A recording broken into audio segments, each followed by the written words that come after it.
In Seoul's darkest corners, they whispered one name with trembling lips: Kong Ji-ho, the Dragon King. A man who built his empire on fear and blood.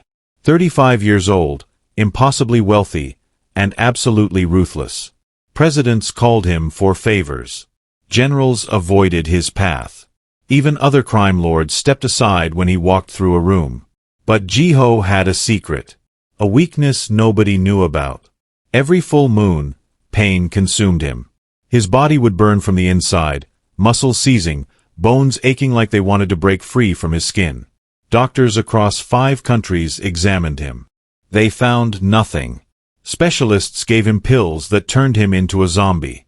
Traditional healers burned incense and chanted prayers. Nothing worked. The pain made him dangerous. Made him unpredictable. His men learned to stay away during those 3 nights each month when their boss became a caged animal, destroying furniture and screaming into the darkness of his penthouse. Ji-ho was dying slowly. The pain was getting worse. And he knew that weakness in his world meant death. So he hid it. Locked himself away. Suffered alone. Until Amara walked into his mansion. Amara Osei arrived in Seoul with $40 and a suitcase held together with rope. She was 26, from Accra, Ghana, with skin like polished mahogany and eyes that seemed to see straight through people's lies. She came to Korea to study nursing, but her scholarship fell through. Now she cleaned houses to survive. The employment agency sent her to Kong Ji-ho's mansion without warning. Important client, they said. Keep your head down. Ask no questions. The pay is triple the normal rate. Amara should have known something was wrong. Nobody paid that much for simple housework. But she needed the money. Her visa was expiring. Her rent was overdue. So she took the job. The mansion looked like a palace. Marble floors. Crystal chandeliers. Walls covered in art that probably cost more than her entire neighborhood back home. But it felt cold. Empty. Like a beautiful tomb. Ji-ho's head of security, a stone-faced man named Cheol, gave her the rules. Master's private floor is forbidden. Never go upstairs. Never ask questions.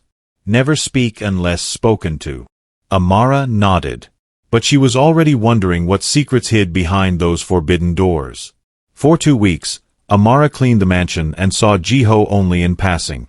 He moved through the house like a shadow, always surrounded by men in black suits. He never looked at her. Never acknowledged her presence. She was invisible, just another servant in his kingdom of ghosts. But Amara noticed things. The way Ji-ho's hands trembled sometimes when he thought nobody watched. The bottles of pills hidden in different rooms. The soundproofed walls on the 3rd floor. The medical equipment in a locked room she glimpsed once when a guard forgot to close the door completely. This man was suffering. And everyone around him was either too afraid or too stupid to see it. On the 14th night, Amara was finishing her work when she heard screaming. It came from upstairs, from the forbidden floor.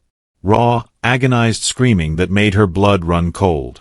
She stood frozen in the hallway, mop in hand. Cheol rushed past her without explanation. More guards followed. She heard furniture crashing. Glass breaking. That terrible screaming that sounded barely human. Then silence. Heavy and complete. The next morning, Ji-ho looked like death. His face was gray, eyes sunken and bloodshot. His hands shook as he signed papers his assistant brought. But he worked anyway, pretending nothing happened. His men pretended too. Everyone acting like they hadn't heard their boss screaming in agony for 3 hours. Amara couldn't pretend. When she brought tea to his office that afternoon, she studied him carefully. The way he held himself too still, like movement hurt. The tightness around his eyes. The barely visible tremor in his jaw. "You're staring," Ji-ho said without looking up from his documents. His voice was rough, damaged from screaming. "You're in pain," Amara replied simply. The room went silent. Cheol, standing by the door, reached for his weapon. Nobody spoke to the Dragon King like this. Nobody dared to notice his weakness. But Ji-ho just looked at her. Really looked at her for the first time. Leave us, he told his men. Sir, Cheol protested. Now. They left. And for the first time in 15 years, Jiho let someone see behind his mask. What do you know about pain? Jiho asked when they were alone. Amara set down the tea tray. I know you had an episode last night. I know it happens regularly. I know you're hiding it because in your world, weakness means death. Jiho's eyes narrowed dangerously. You speak very boldly for someone I could make disappear. You could, Amara agreed calmly. But you won't. Because I'm the first person who's been honest with you in a very long time. They stared at each other. Jiho had killed men for less disrespect. But something in her eyes stopped him. No fear. No calculation. Just honest concern from a stranger who had no reason to care whether he lived or died. It comes with the full moon, he finally said, surprising himself. The pain. It started 5 years ago. Gets worse every cycle. Doctors can't find a cause. Medicine doesn't help. His voice dropped. I'm dying slowly, and nobody can tell me why. Amara moved closer, studying him like he was a puzzle. May I? She reached for his wrist before he could answer. Her fingers pressed against his pulse point. The moment Amara's fingers touched his skin, something strange happened. The constant low hum of pain that lived in Jiho's bones went quiet. Not completely gone, but muted. Like someone turned down the volume on agony. His eyes widened. What did you do? Nothing, Amara said, but she felt it too. A warmth flowing from her hands into his body. Her grandmother had this gift. Called it, feeling the sickness. Amara never believed it was real until this moment. She closed her eyes, focusing. In her mind, she saw it. Jiho's energy was twisted, knotted like rope pulled too tight. Not a disease. Not a curse. Something else. An imbalance so severe his body was eating itself from the inside. You're not dying, she said, opening her eyes. You're drowning. Explain. Your body is flooded with rage and pain you never released. Every person you hurt, every life you took, every moment of violence you swallowed instead of processed. It's all trapped inside you. And every full moon, when the pull is strongest, it tries to escape. Jiho pulled his hand away. That's nonsense. Spiritual garbage. Then explain why my touch helped. Explain why you feel better right now than you have in days. He couldn't. Because it was true. Jiho didn't believe in spirits or energy or healing touch. He believed in guns and money and power. But he also believed in results. And for the first time in 5 years, the pain had quieted. What do you want? He asked suspiciously. Money? A visa?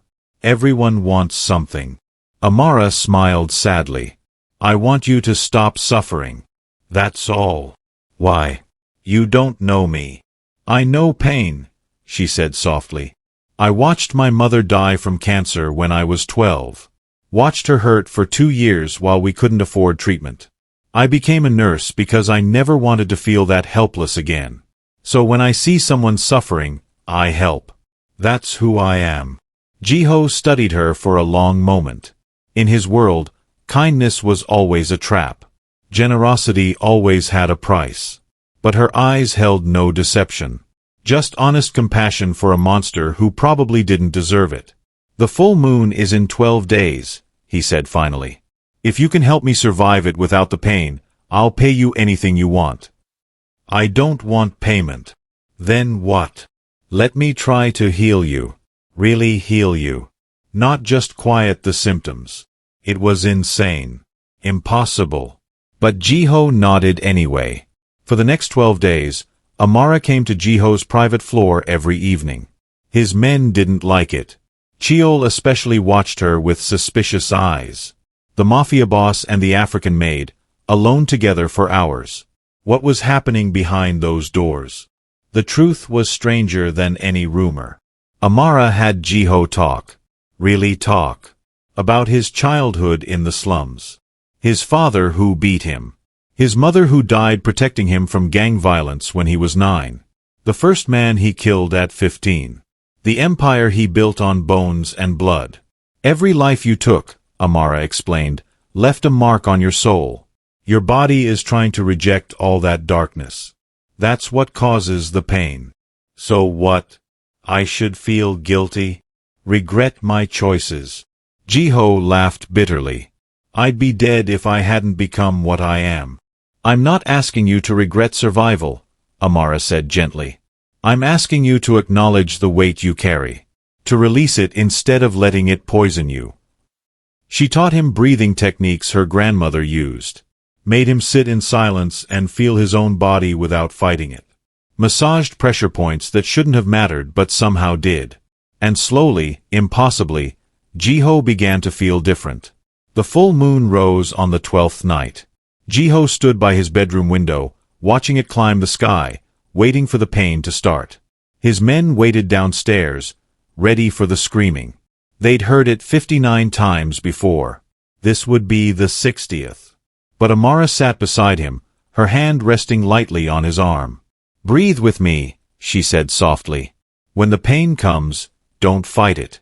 Let it move through you like water. That's easy to say when you're not the one hurting. I know. But trust me anyway. The pain came at midnight. It hit like a tsunami, crushing and complete. Jiho's body seized. His vision went white. Every nerve screamed at once. But Amara's voice cut through it. Breathe. I'm here. You're not alone. Breathe. Her hands pressed against his back, warm and steady. And somehow, the pain didn't consume him. It rose and peaked and began to fall. Not gone, but manageable. Survivable. For the first time in 5 years, Jiho didn't scream. Didn't break furniture. Didn't lose himself to agony. He rode the wave of pain while Amara anchored him to reality. When dawn came, he was exhausted but whole. And he knew his life had changed forever. How did you do that? Jiho asked when he could speak again. Amara smiled tiredly. She'd been awake all night, holding him together. I didn't do anything. You did. You stopped fighting yourself. It still hurt. It always will. But now you know you can survive it. Jiho looked at this woman who'd spent 12 hours helping him through hell. This maid who should have been invisible but somehow became the most important person in his world. Stay, he said. Not as a maid. Stay with me. As what? I don't know yet. But I need you here. Amara should have said no. Should have run from this dangerous man and his dark world. But she saw something in his eyes she'd never seen before. Hope. 1 month, she said. Let me help you for 1 month. Then we'll see. Jiho nodded. It was enough. That week, the Dragon King's enemies noticed something. Jiho seemed different. Sharper. More focused. The unpredictable rage that made him dangerous was gone. He became calculated. Efficient. Even more terrifying than before. And whispers started spreading through Seoul's underworld. The Dragon King had found something that made him stronger. Jiho's second-in-command, Park Miho, didn't trust Amara. He'd served Jiho for 10 years, survived 3 gang wars at his side. Now this foreign woman appeared and suddenly had unlimited access to the boss. It didn't make sense. She could be a spy, Miho told Cheol one night. Sent by the Park family or the Chinese triads. We know nothing about her. The boss trusts her, Cheol replied. The boss is compromised. He's thinking with something other than his brain. Miho started digging into Amara's past. Where she came from. Who sent her. What she really wanted. He found nothing suspicious. Student visa. Nursing degree. Clean record. No criminal connections. She was exactly what she appeared to be, a woman trying to survive in a foreign country. That made Miho more suspicious, not less. Nobody was that clean. Nobody. Meanwhile, Amara was discovering the complexity of Jiho's world. She saw the violence firsthand when a rival gang attacked one of his businesses. Watched him order executions with casual efficiency. Witnessed the fear he inspired in everyone around him. But she also saw the other side. The orphanage he funded anonymously. The families of dead gang members he supported. The code of honor he lived by, twisted but real. "You're a walking contradiction," Amara told Jiho one evening as they shared dinner in his private quarters. "How so?" "You kill people. But you have rules about who and why. You built an empire on fear. But you're generous to those who serve you loyally. You're ruthless. But you cry at old movies when you think nobody's watching." Jiho nearly choked on his wine. "You saw that last Tuesday. That Korean drama about the mother and son. You were sobbing." "I wasn't sobbing. I had something in my eye." Amara laughed. It was the first time she'd really laughed since coming to Korea. Jiho realized he'd never heard it before. The sound made something warm bloom in his chest. Something dangerous. "You make me feel human," he said quietly. "Everyone else sees the Dragon King. You see Jiho. Maybe because I'm not afraid of you." "You should be." "I'm not a good man, Amara. Good and bad aren't that simple. You're a man who survived terrible things and did what he had to do. That doesn't make you evil. Just human." Jiho reached across the table and took her hand. "Stay longer than a month." Amara's heart raced. This was dangerous. She was falling for a mafia boss. "We'll see," she whispered. The next full moon came. This time, the pain was even less. Amara's techniques were working. Jiho could feel the knots inside him loosening. The darkness that poisoned him for years was finally draining away. "I think I'm actually healing," he told her afterward. "Your body is learning to process trauma instead of storing it. But Jiho, the real healing needs to happen in here." She touched his chest. "You need to forgive yourself." "For what?" "Surviving. For being 9 years old and unable to save your mother. For becoming what this world forced you to become. For carrying guilt that was never yours to carry." Jiho turned away. "Don't. You blame yourself for her death. I can feel it. But you were a child. What happened wasn't your fault.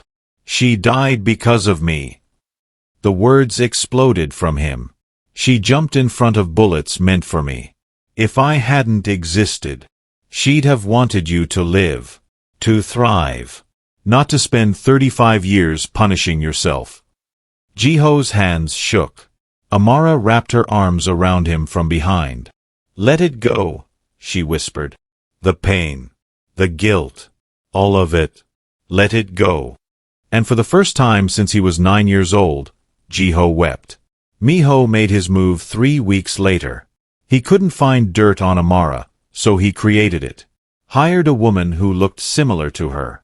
Had photos taken of this look-alike meeting with members of the Park family, Jiho's biggest rivals. Then he showed Jiho the photos. "She's playing you, boss.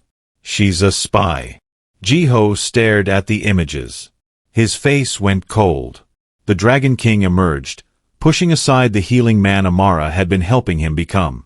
"Where is she?" "In her room." Jiho stormed through the mansion. His men scattered from his path. That old familiar rage was back, burning hot and righteous. He'd let someone close. Let himself trust. And like always, it was a mistake. He threw open Amara's door without knocking. She looked up from her book, startled. "Explain these." He threw the photos at her feet. Amara picked them up. Studied them carefully. "This isn't me. Don't lie to me." "I'm not lying. Look at her closely. Different nose. Different height. This is a setup, Jiho." But Jiho's old wounds were bleeding. Every betrayal he'd ever suffered crashed over him. "Get out. You have 1 hour to leave my house." Amara's eyes filled with tears. "You don't believe me." "I don't believe anyone." Amara packed her single suitcase with shaking hands. After everything they'd shared, He believed a photograph over her word. Maybe she'd been naive to think a man like Jiho could really change. Cheol appeared at her door. The boss wants you gone immediately. I know. But as Cheol escorted her toward the front door, he whispered, those photos are fake. Park Miho arranged it. I have proof. Amara stopped walking. Why are you telling me? Because the boss was getting better. Healing. And now that's going to stop. He'll go back to being the monster he was before you came. Cheol's expression was troubled. I've served him for 15 years. I've never seen him happy until you. Then show him your proof. He won't listen now. His pride is involved. But you should know the truth. You didn't betray him. He betrayed himself by not trusting the one person who actually cared. Amara wiped her tears. She was angry now. Take me to Miho. What? Take me to Miho. Now. Park Miho was in his office, celebrating his victory with expensive scotch. The door burst open. Amara walked in with Cheol behind her. You destroyed something beautiful, Amara said quietly. Why? Miho leaned back in his chair, smirking. Because the boss was going soft. You made him weak. I made him strong. He was killing himself. Now he's healing. He's distracted. In our world, distraction means death. I did what was necessary. Amara stepped closer. Her voice was soft but somehow more frightening than any shout. You're afraid. Of what? That if Jiho heals, he won't need you anymore. Won't need violence and war and all the darkness you bring. You're afraid of being left behind in a world that's moving toward light. Miho's smirk faded. Nobody had ever seen through him so completely. Cheol, Amara said without breaking eye contact with Miho. Show Jiho your evidence. Show him everything. I'm done protecting his pride. She turned and walked toward the door. Then paused. And Miho? When Jiho finds out what you did, I hope you have a good exit strategy. Because the only thing more dangerous than the Dragon King in pain is the Dragon King betrayed by family. That night, Cheol presented his evidence to Jiho. Cell phone records. Payment receipts to the lookalike actress. Security footage showing Miho arranging the whole setup. Jiho stared at the proof of betrayal. Not from Amara. From his most trusted man. Jiho found Amara in a cheap motel in Itaewon. She'd only made it 2 miles from his mansion before exhaustion stopped her. She sat on the lumpy bed, staring at nothing, when someone knocked. She opened the door. Jiho stood there, looking worse than she'd ever seen him. I was wrong, he said simply. Yes, you were. Miho's gone. I exiled him. Took everything he had. He's lucky I let him live. I don't care about Miho. Amara's voice was tired. I care that after everything we went through, you believed a lie over me. I know. And I'm sorry. That's not enough, but it's all I have. They stood in the doorway, 2 people separated by hurt and pride. I was scared, Jiho finally admitted. For the first time in years, I was happy. And happiness in my world never lasts. So when I saw those photos, part of me was almost relieved. Like, of course it was too good to be true. Of course she'd betray me. Everyone does. I'm not everyone. I know that now. I should have known it then. He took a breath. Come back, please. Not as my maid. Not even as my healer. Come back as my equal. As my partner. As someone I trust completely. And if you doubt me again, then you leave. For good. I won't stop you. Amara returned to the mansion, but everything was different now. Jiho introduced her to his organization not as staff but as someone under his protection. His equal. The message was clear. Disrespect her, and you disrespect him. The underworld buzzed with gossip. The Dragon King and his African queen. Some mocked him. Most were terrified. Because a Jiho who cared about something was more dangerous than a Jiho who cared about nothing. But inside the mansion walls, something beautiful grew. Jiho continued healing. The pain episodes became rarer, milder. He started making changes to his organization. Less violence. More strategy. Building legitimate businesses alongside the criminal ones. "What are you doing?" his accountant asked, confused by the shift. "Evolution," Jiho replied. "Everything that doesn't evolve eventually dies." Amara finished her nursing degree. Jiho funded a clinic in her name in a poor neighborhood. She spent her days treating people who couldn't afford doctors. Spent her nights with a man who was slowly becoming someone worthy of her faith in him. They fell in love slowly, then all at once. It happened in quiet moments. Jiho teaching her Korean. Amara teaching him to cook Ghanaian food. Late nights talking about dreams they'd both given up on. "I want children someday," Amara said one evening. Jiho froze. "In my world, children are targets."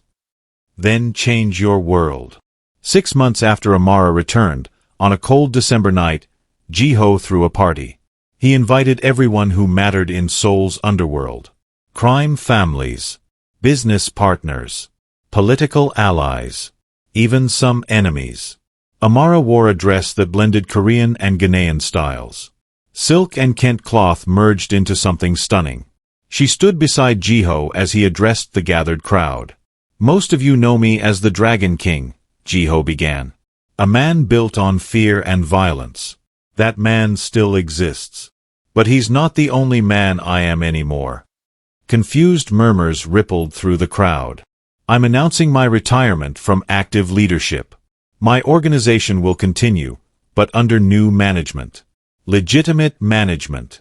We're going clean." The room erupted. Some with approval. Most with anger and disbelief. "You're weak," someone shouted. "That woman made you weak." Jiho's smile was ice. "Try me. Test whether I'm weak.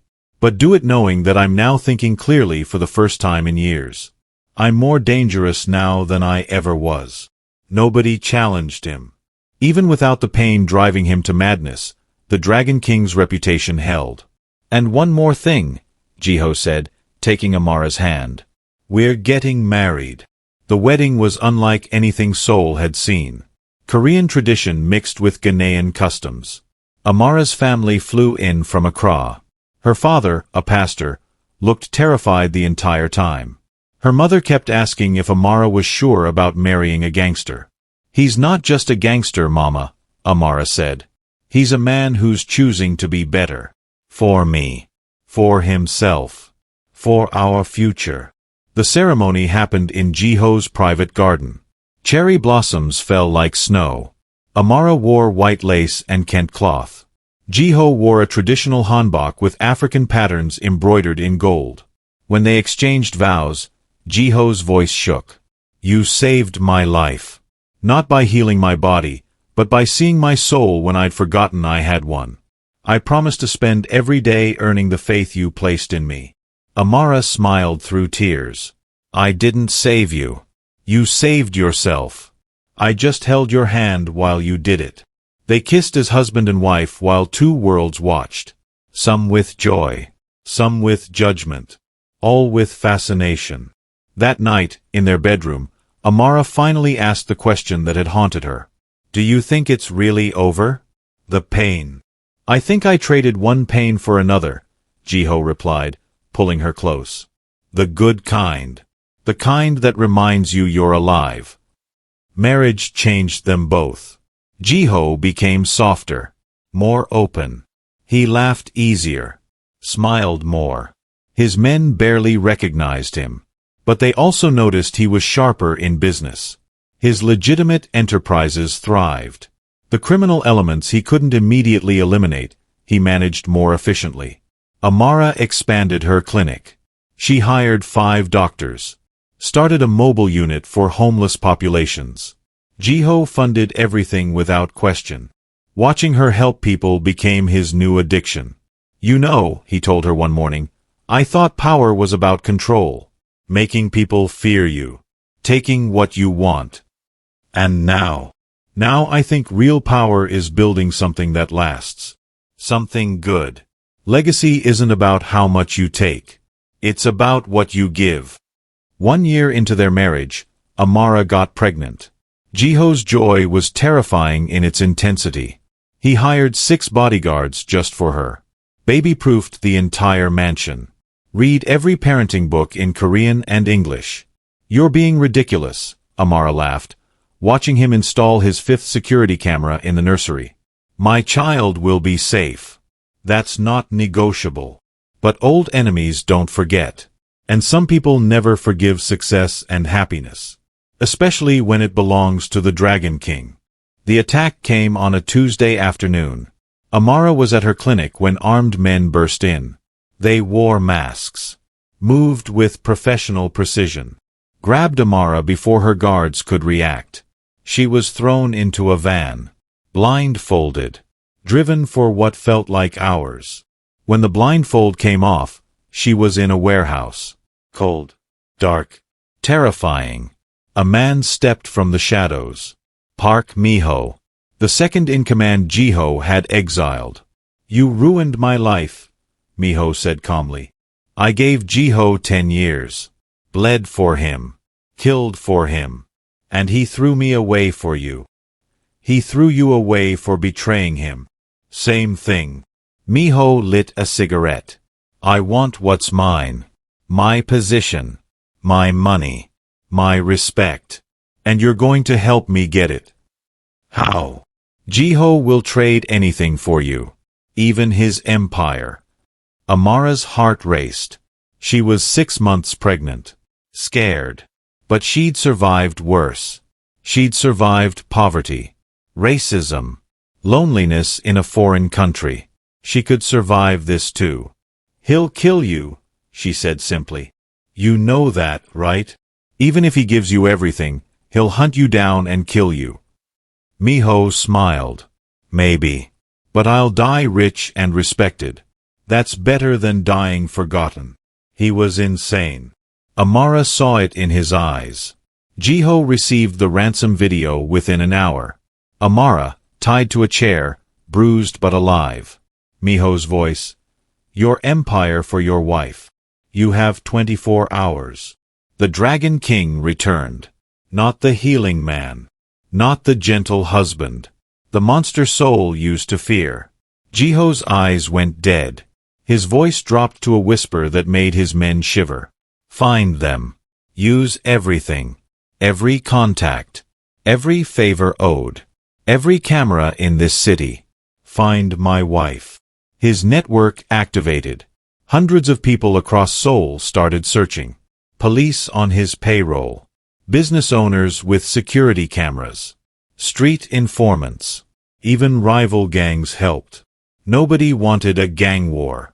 They found the warehouse in 18 hours. Jiho didn't wait for strategy. Didn't plan carefully. He grabbed a gun and drove there himself with 30 armed men. The warehouse was in an abandoned industrial district. Jiho walked toward it alone. His men positioned around the perimeter. Miho, he shouted. Let's talk. Miho appeared in the warehouse doorway. Where's my empire? You can't have it. But I'm here. Trade me for Amara. Your real problem is with me anyway. You think I'm stupid? The moment she's safe, your men kill me. Probably. But you're dead anyway. This way, at least she lives. The standoff lasted 3 hours. Miho's men were outnumbered but well-positioned. Jiho's forces surrounded the building but couldn't risk a firefight with Amara inside. Then Amara made her own move. She'd been working on her ropes for hours. When Miho was distracted negotiating, she freed one hand. Then the other. She'd watched enough action movies with Jiho to know what came next. She grabbed a metal pipe from the floor, waited until Miho turned his back, then struck him across the head with everything she had. Miho collapsed. His men spun around, confused. That's when Jiho's forces attacked. Flashbangs. Smoke grenades. Professional assault.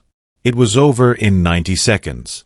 Jiho found Amara standing over Miho's unconscious body, holding that bloody pipe, breathing hard. "I got tired of waiting," she said. Jiho laughed. Actually laughed despite everything. "That's my wife." He pulled her into his arms. Felt their baby kick between them. In that moment, surrounded by smoke and blood and unconscious enemies, Jiho knew what real power was. Not fear. Not control. It's having something worth fighting for. Miho went to prison. Real prison. Jiho had enough evidence of his crimes to put him away for life. No corruption. No bribes. Just justice. 3 months later, Amara gave birth to a daughter. They named her Grace Mincio Kim. Grace for what saved them. Mincio for new beginnings. Jiho held his daughter for the first time and cried. Not from pain this time. From joy so complete it hurt in the best way. "I don't know how to be a father," he admitted to Amara. "You'll learn. Like you learned everything else. One day at a time." The Dragon King's empire transformed over the next 5 years. Legitimate businesses replaced criminal ones. Charity replaced violence. Jiho became known not for fear but for the schools he funded, the hospitals he built, the second chances he gave to kids like him who grew up with nothing. Some nights, when Grace was asleep and the house was quiet, Jiho would find Amara in their garden. He'd wrap his arms around her and remember the woman who walked into his mansion with $40 and changed his entire world. "Do you regret it?" he'd ask sometimes. "Marrying a monster?" Amara always smiled. "I didn't marry a monster. I married a man who was brave enough to become someone better. That's not a monster. That's a miracle." And every full moon, when the pain tried to return, Jiho would remember her words. Remember that healing wasn't about erasing the past. It was about building a future despite it. He'd survived. And more than that, he'd learned to live.